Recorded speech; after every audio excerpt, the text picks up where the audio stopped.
ideas, turning into innovation, turning into companies, changing the world. And he understood at once the transformative power of technology and young people. Technology and young people, that's the future. Now Prime Minister Modi is changing India by the force and vision of his leadership. He is revolutionizing India.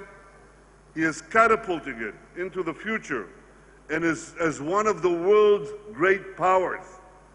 And he's doing it through the power of innovation. Prime Minister Modi once said, each of us has a natural instinct to rise like a flame. Let's nurture that instinct.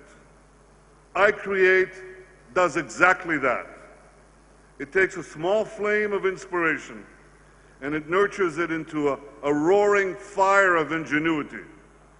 So just to prove the point, having just walked there through this inspiring walk, talking to young men and women, seeing their creativity, seeing a young boy of 14 years old having a drone in the sky that will identify landmines and save so much suffering. 14 years old. He's kind of old. Amazing. So just to prove the point, I'd like to ask the young Indian entrepreneurs, men and women who are here, a question. Raise your hand if you're working in an idea that can change the world and make it better. Raise your hands. That's a lot of hands. A lot of hands. This is the infectious optimism of the young. And as you all know, I'm sure you know this, Prime Minister Modi and I are both very young and very optimistic.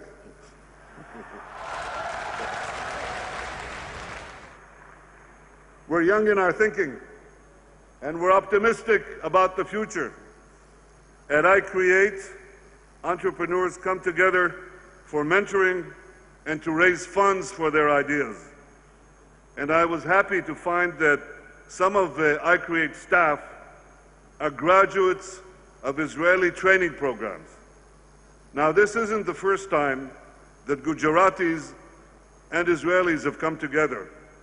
In 2001, following the terrible earthquake here, Israel sent field hospitals to help. More than a few Indian babies were born in those field hospitals. Who knows, maybe that young boy was one of them. And maybe some of the other babies are here with us today.